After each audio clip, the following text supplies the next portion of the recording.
surcando los mares del planeta, viajando por mundos desconocidos, sumergiéndonos eones de años atrás en la historia.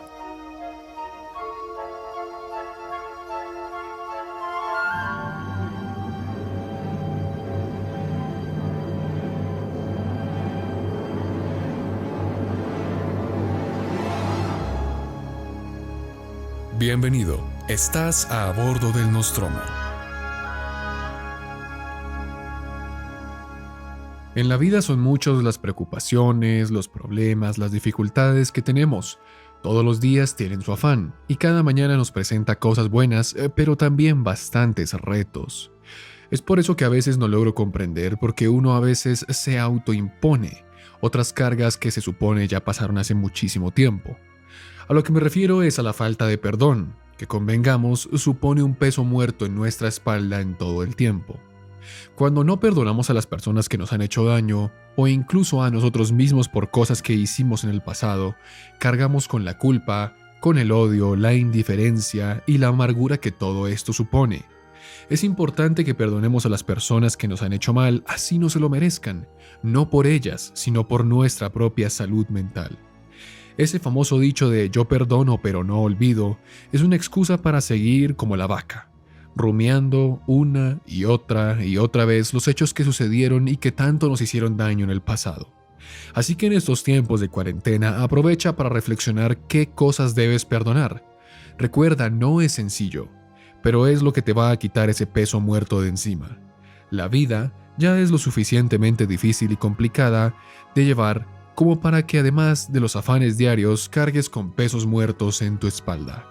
Saludos tripulantes, bienvenidos a bordo del Nostromo.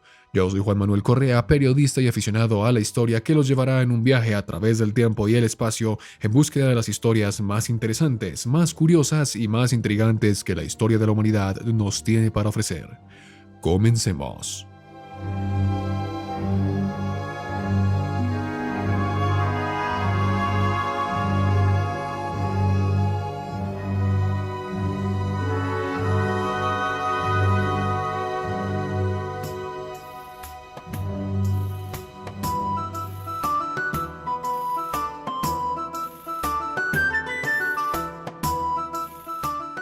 A lo largo de la historia han existido monarcas, líderes y tiranos que no solían estar muy bien de la cabeza.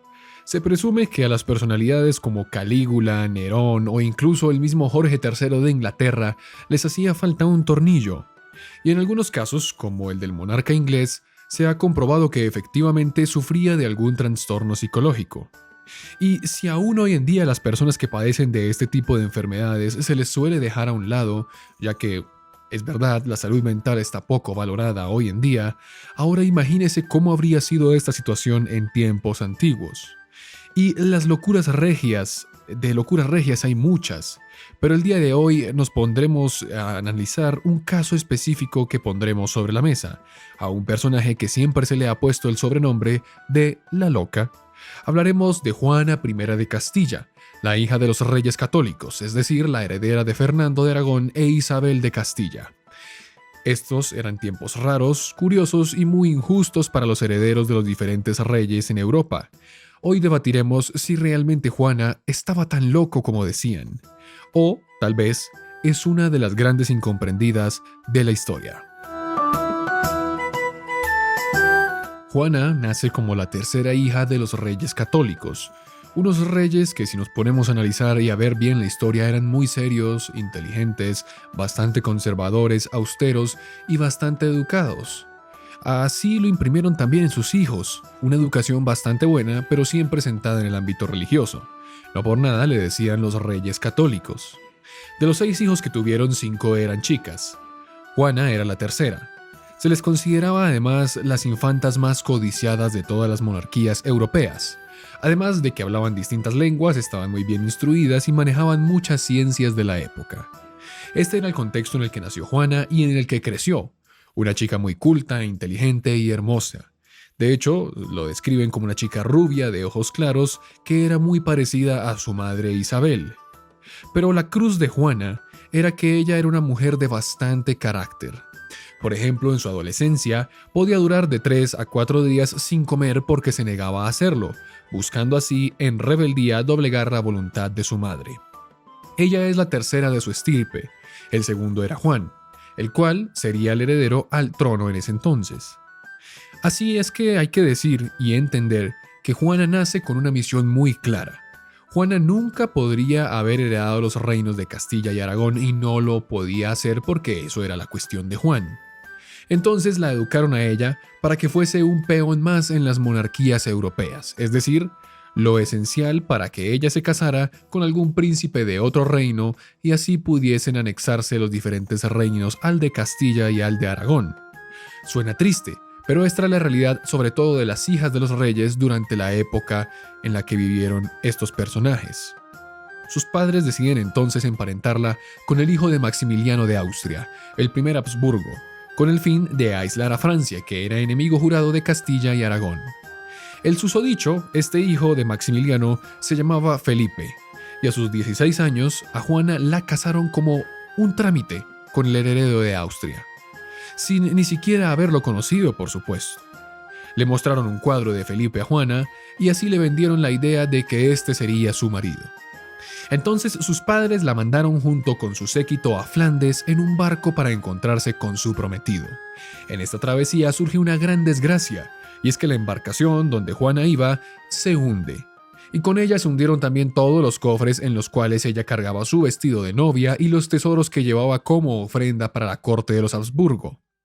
Asimismo muere un montón de gente, y la pobre Juana se presenta en Flandes prácticamente con lo que ella tenía encima. Y así es como en medio de la tragedia, la pobre princesa arriba a Flandes con lo que tiene y con lo que puede. Una vez instalada en la región, Juana se idealiza que su prometido iría a buscarla. Pero pasaron los días, los meses, y ese tal Felipe no aparecía por ningún lado.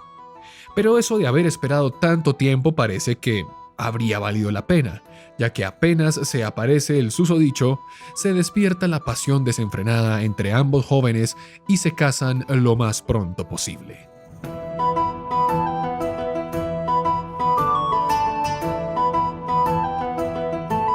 Es aquí donde se fragúa una relación de amor desenfrenado que tuvo tintes de odio y pasión que además marcaría la historia de esta pareja durante toda su vida.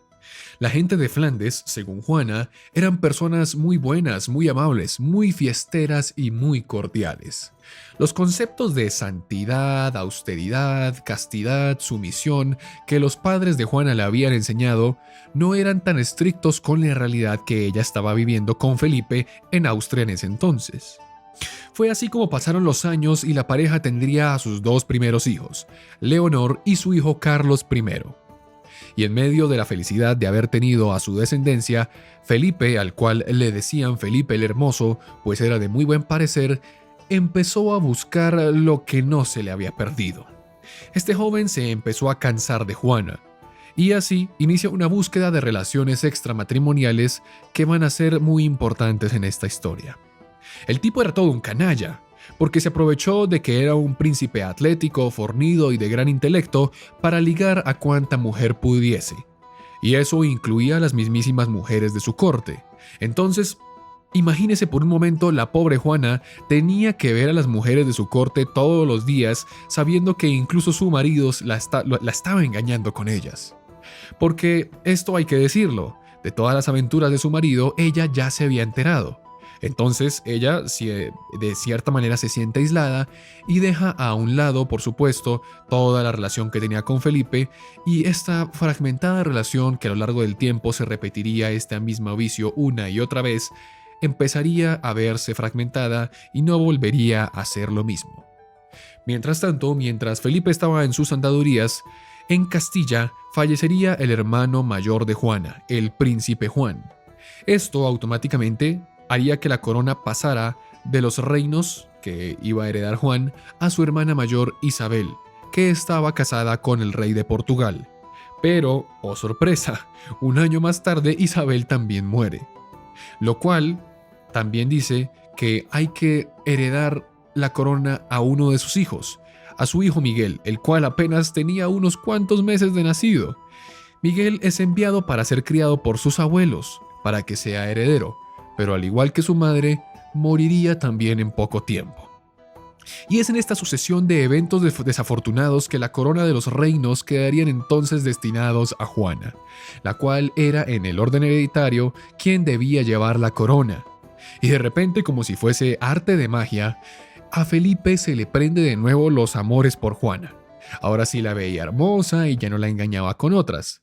¿O será que este simple archiduque de Habsburgo se dio cuenta que, por coincidencias de la vida, por fatalidades, la providencia había convertido a su esposa en la heredera del reino más grande de Europa de aquella época y por lo tanto él tendría una porción en todo esto? Entonces ahora sí, el canalla este se volvió a despertar el amor por su esposa. Y más que el amor, la avaricia. Entonces la feliz pareja se encamina de Flandes a Castilla y en el viaje Felipe el Hermoso le rinde pleitesía al rey de Francia. Lo que le hace entender al rey Franco es que los dominios de Felipe serían subordinados para Francia. Pero es con este acto que nos damos cuenta del carácter de Juana, porque en medio de todo esto, Juana se niega a reconocer también como subordinada su reino de Castilla a Francia. Ella está consciente de que ella ahora es la princesa y heredera del reino de Castilla y que aunque su marido, Felipe el Hermoso, rindiera pleitesía con los franceses, ella no lo haría. Por lo tanto, aquí podemos ver que ella, en este momento, muy loca no estaba. Llegan a Castilla y la pareja de los príncipes se queda en el reino durante algunos años.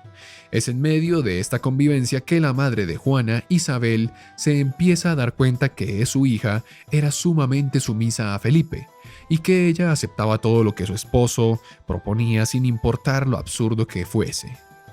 Es aquí que Isabel se da cuenta del tremendo error que había cometido al educar a su hija para ser sumisa a un marido y no para una regente de un reino. Recordemos que ahora Juana era la heredera de Castilla, iba a ser la reina, y necesitaba otra formación, no la que le habían dado desde pequeña para ser un simple peón en el ajedrez matrimonial europeo. Es aquí cuando Isabel toma las riendas de la vida de Juana, y empezaría una serie de eventos que desencadenaron una historia digna de las novelas más trágicas de la literatura clásica.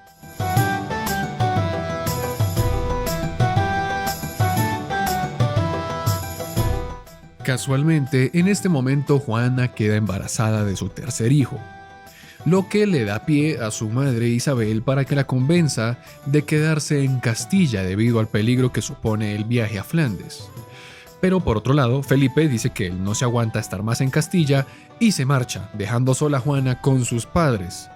El canalla la deja sola nuevamente, y esto es un golpe muy duro para ella, y decide que apenas dé a luz, ella se reencontrará con su esposo en Flandes. Al nacer su hijo, ella intenta marcharse, pero Isabel, su madre, dándose cuenta que era muy difícil retenerla más tiempo en Castilla, obliga a sus soldados y personalidades de la corte de que la encierren en contra de su voluntad. Esto es un hecho que marca un antes y un después en la vida de Juana, ya que estaba encerrada contra su propia voluntad sin saber por qué. Entonces alguien de la corte de sus padres le revela que ella realmente está encerrada porque sus padres necesitan formar a alguien para que herede la corona de Castilla. Esto probó ser un grave error.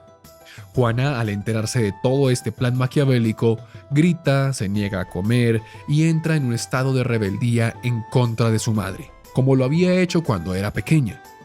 De hecho, en una ocasión, ella sale al patio del castillo de la Mota, lugar en el que se encontraba recluida, y lo hace en medio de una tempestad, en ropa interior y en fachas que no eran propicias para ese momento, negándose a entrar hasta que su madre no fuera a hablar con ella y le explicara todo lo que estaba sucediendo.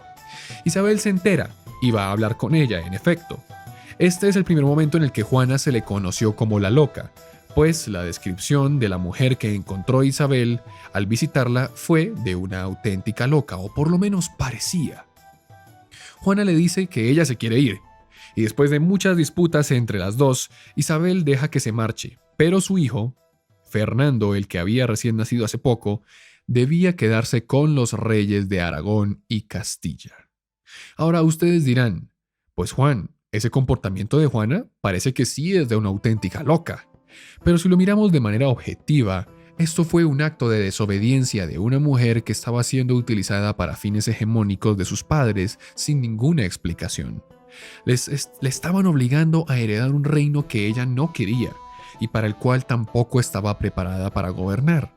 Ella solo quería volver a estar con su marido. Para eso era que la habían formado desde pequeña y esa era la vida de Juana en lo que se había convertido. Pero bueno, ya una vez Juana se vuelve a encaminar para Flandes para verse con su esposo Felipe, Isabel de Castilla empieza a preocuparse por el futuro de su reino. Ve en Felipe el Hermoso, en su yerno, un hombre que se va a aprovechar de Juana para quedarse con los reinos de Castilla. Entonces lo que decide es añadir cláusulas a su testamento para que ella al morir la herencia quedara en manos de su hija, de Juana. Pero si por alguna razón ésta no quería o se veía impedida psicológicamente para reinar en Castilla, el reino pasaría a manos del esposo de Isabel, de Fernando de Aragón, el otro rey católico. Además dejó muy claro que ningún heredero podía venir por fuera del reino a quedarse con Castilla, dejando así a Felipe sin la posibilidad de heredar la corona de su reino. Es así como en 1504 Isabel la Católica moriría, la cual dejó a Juana como la reina absoluta del reino de Castilla.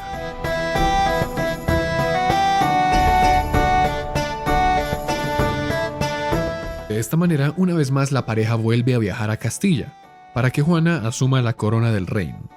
Por otro lado, Felipe, aunque fuese rey de Castilla, también lo sería solamente como consorte. Esto quiere decir que la del poder absoluto sería Juana y no él.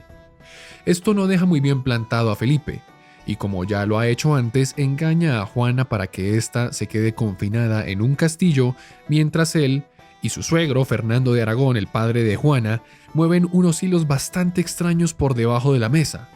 Lo primero que hace Felipe es que intenta persuadir a Juana para que firme un traspaso de poder para que así él pueda quedarse como rey absoluto de Castilla, favoreciendo también hacia su padre Maximiliano de Habsburgo, es decir, que ya no fuese él el consorte, sino que él pudiese tener el control de Castilla.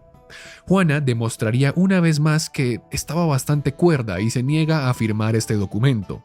Felipe, al ver que no se le puede quitar de encima, entonces se idea junto con su suegro, otra vez con Fernando de Aragón, lo que se conoció como la Concordia de Villafáfida. Lo que manifestaba esta concordia es que en caso de que la reina, de que Juana, se siguiera comportando de manera errática o que no pudiera seguir gobernando porque estaba en la supuestamente más grande locura, debía abandonar el poder. Pero como ya vimos, Juana estaba en sus 5 sentidos.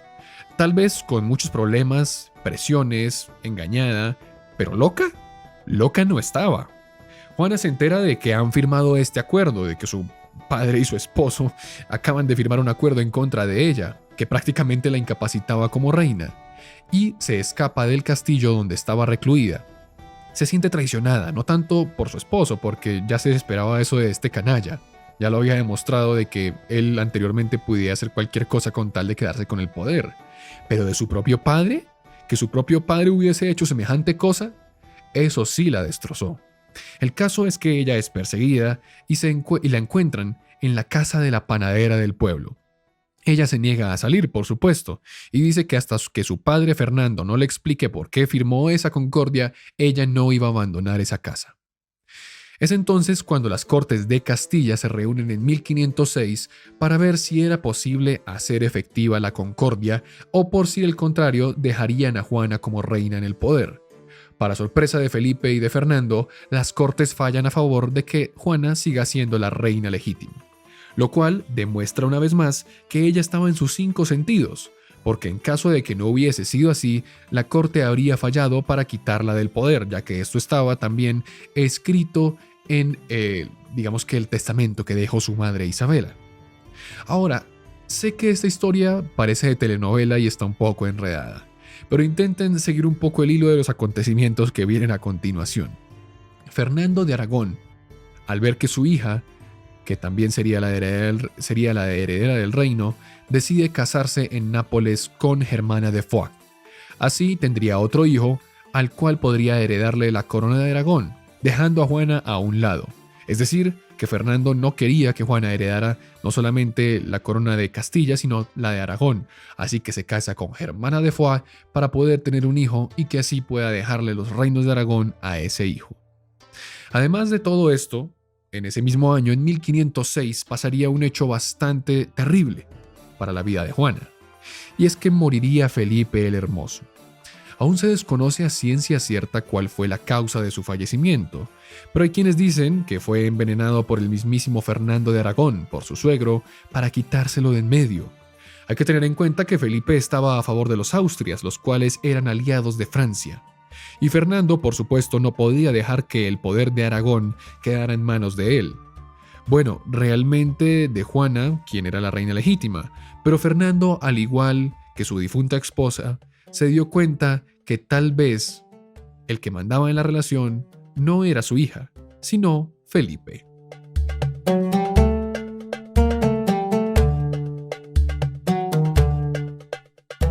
Por supuesto, esto es un golpe muy duro para Juana, quien estaba embarazada, además de un embarazo de 7 meses, de su siguiente hijo. Al contrario de lo que haría una persona con un cierto grado de desequilibrio mental, ella se reúne con los consejeros de su madre, aquellos que habían ayudado a gobernar a Isabel en su tiempo, y les pide que le ayude a gobernar Castilla como lo hubiese hecho su madre Isabel durante el tiempo que estuvo viva. Una vez temporalmente cerrado el tema de la regencia de Castilla, Juana se dispone a cumplir lo que su madre había establecido en su testamento, que todos los herederos debían ser enterrados en el monasterio de Granada.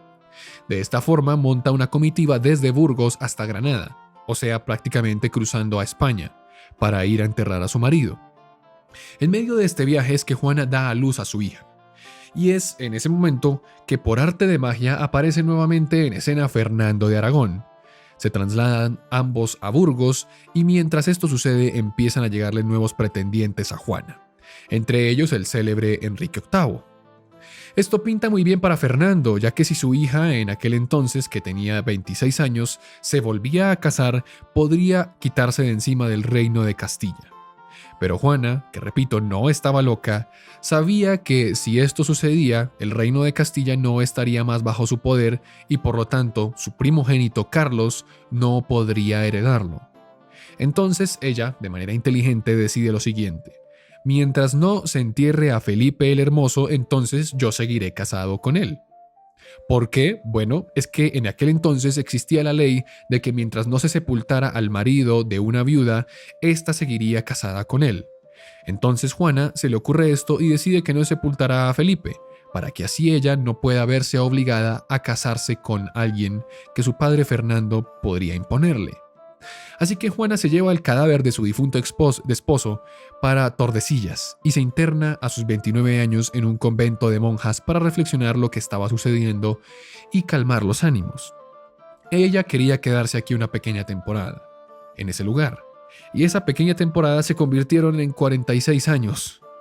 Encerrada en ese convento, los ayudantes de la realeza, de su padre Fernando, empiezan a contarle cosas falsas de lo que sucede en el mundo exterior. De manera maquiavélica se le ordena a estas personas que tapíen las ventanas de la habitación donde ella está recluida para que así no se entere de nada de lo que pasa afuera. Además, se cree que también la torturan, induciéndola en una de las locuras más absolutas. Mientras tanto, su padre Fernando estaba al mando de los reinos de Aragón y de Castilla, ya que Juana no estaba presente para hacerlo. Pero en 1516 la jugadita maestra se le acabaría, ya que Fernando II de Aragón fallecería, dejando al cardenal Francisco Jiménez de Cisneros en el poder. Es este hombre, Cisneros, el que manda al hijo primogénito de Juana, Carlos I, para que asuma la regencia de Castilla y Aragón. Pasados los años, Carlos, con su hermana Catalina, van a visitar a su madre, a Juana, en el convento. La encuentran desorientada y sumida en la ignorancia de lo que estaba pasando en el mundo exterior. Ellos le cuentan todo lo que había sucedido, y ella por supuesto entra en depresión. ¿Y aquí acaba todo esto entonces? No, para nada, porque Carlos deja encerrada a su madre. El muy cafre la deja encerrado, en el convento donde ella estaba, para que así él pudiese asumir la corona de los dos reinos. Y fue así como pasaron los años, y la pobre Juana nunca salió del convento. En teoría seguía siendo la reina, pero su hijo la mantenía allí inhabilitada para que él pudiese tomar las riendas.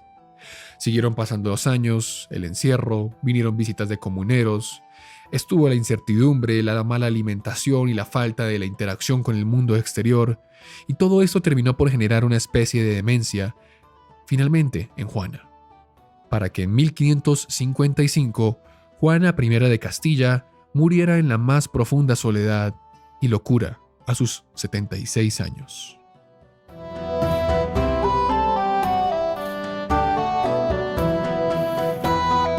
Ahora, la última palabra la tienes tú. ¿Estaba real como decían? ¿O fue víctima del tiempo que le tocó vivir y las responsabilidades que le tocó asumir? Si nos damos cuenta, este sobrenombre es injusto, porque en sí, todo este desequilibrio mental fue fomentado por lo que hicieron los demás sobre ella. En resumen, la triste historia de Juana I de Castilla es la que le tocó. Fue utilizada para beneficios de otras personas, incluyendo la de sus padres, su esposo y sus propios hijos. Aterrador, ¿no? Por eso cuando miremos al pasado, tratemos de ver las cosas en su totalidad, con un contexto, todas las caras de la moneda. El ver la historia de manera superficial puede generar que personas como Juana sean de las grandes incomprendidas de la historia.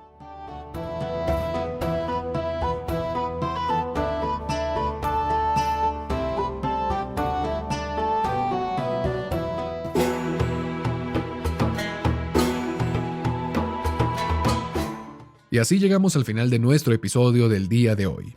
A continuación vamos a leer algunos comentarios de los que dejaron en el episodio pasado, en la segunda parte de las tropas coloniales de la Primera Guerra Mundial. La Caverna del Coso nos dice: yo no sabía que Francia era como una de las pocas naciones que empezó a tratar bien a los nativos de sus colonias. Tampoco sabía el cómo se dieron las bases para la independencia pacífica de la India.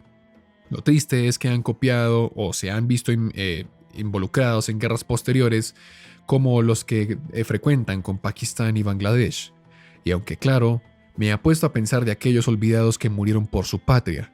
Me siento mal por aquellas familias de esa época que tenían que ir a pelear por la potencia europea.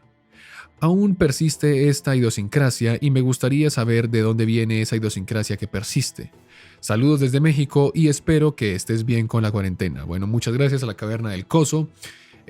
Sí, la disputa constante con Pakistán por Cachemira de la India, digamos que contradice todos esos movimientos pacíficos que se dieron en el pasado, pero era algo diferente y es una historia totalmente distinta.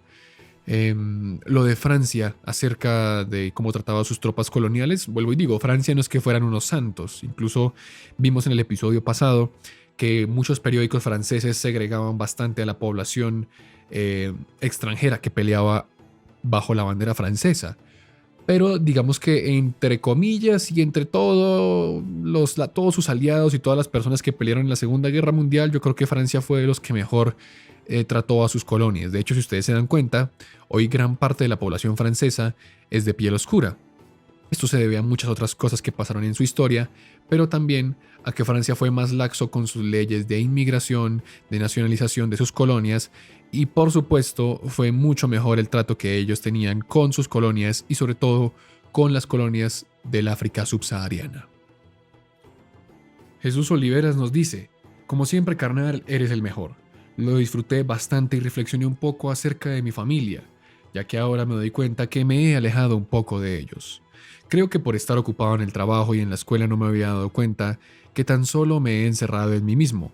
Y lo digo porque ahora que no trabajo, por esta pandemia y las escuelas están suspendidas, creo que ahora tengo más tiempo para pasar con ellos. Gracias por eso. Pero aparte de la reflexión, también pensé mucho sobre el trato europeo con las diferentes colonias y de cómo las personas con piel o mejor estatus te etiquetaban donde mejor quedabas. Como ejemplo, si tenías la piel blanca como los europeos tenías más estatus social, o si no prácticamente te trataban como basura. O si no también por las personas que matas por la causa de un europeo, lo digo porque hubo casos que así pasaron como el del expresidente de Uganda, el dictador Idi Amin Dada, que era un soldado colonial. Creo que así se llamaban a los soldados nativos que entraban en el ejército británico en sus colonias, pero bueno, esto no importa. Lo que importa era que los británicos lo alistaron al ejército y lo enviaron a Kenia, y tuvo que asesinar a algunos rebeldes Shifta que querían aprovechar la debilidad británica tras la Segunda Guerra Mundial. Y el cuento es que a su compañía lo enviaron allí y él asesinó a muchas personas, intentando incluso a aquellos que estaban de manera neutrales en la rebelión Shifta. Y por eso sus acciones le subieron al cargo de suboficial, el más alto cargo posible para un africano nativo el cual pudiese obtener.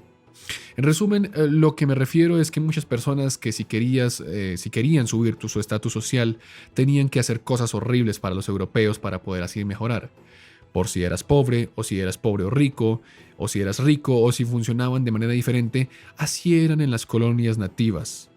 Eran desprestigiados y a veces eran tratados como basura. Sigue así, amigo. Espero que tengas más suscriptores. Bueno, muchas gracias a Jesús Oliveras. Por supuesto, las reflexiones que yo doy al principio de cada podcast no son en balde. Me gusta que la gente en ese tiempo difícil pueda llevarse algo más de este podcast simplemente de lo que aprende de la historia, sino que también podamos compartir entre nosotros. Somos una gran familia y eso es lo que me gusta de este espacio. Que ustedes también puedan interactuar con nosotros y contarnos cómo van. Esto es lo chévere de este espacio radial, por así decirlo. Ahora, lo que dices de Amin Dada es bastante importante y bastante interesante porque muchos de estos freedom fighters después se convirtieron en dictadores o hicieron cosas terribles después de haber sido contratados por las distintas colonias, incluso antes de la Segunda Guerra Mundial. Entonces, sí, realmente ellos no querían ensuciarse las manos en lo que pasaba en Kenia y en distintas partes y dejaban que otros lo hicieran, pero que después desembocaban en dictaduras y en, digamos que poderes militares bastante importantes. Bueno, yo por ahora los dejo durante esta semana. Sé que ha sido una semana bastante complicada en distintas cosas, avispones asesinos, coronavirus, ovnis, chips, Bill Gates y el anticristo. Bueno, muchas cosas que están sucediendo hoy en día últimamente, pero mantengamos la calma y recordemos que los hechos son los hechos y que no importa qué tan difícil o qué tan terribles sean las conspiraciones que se inventan. Los hechos siempre van a ser los hechos y hay que contrastarlos. Yo solo los invito a que ustedes puedan interactuar a través de nosotros en las redes sociales. En Facebook aparecemos como A Bordo del Nostromo y en Instagram como @Nostromocast. Escucha nuestro podcast también en Evox y en Spotify. Les recordamos que la próxima semana viene una sorpresa bastante especial. Entonces estén muy atentos, denle like a este video y también denle a la campanita para que puedan saber cuándo vamos a subir esta sorpresa tan especial que tenemos preparada para ustedes. Yo los dejo, soy Juan Manuel Correa y nos vemos dentro de 8 días aquí, a bordo del Nostromo.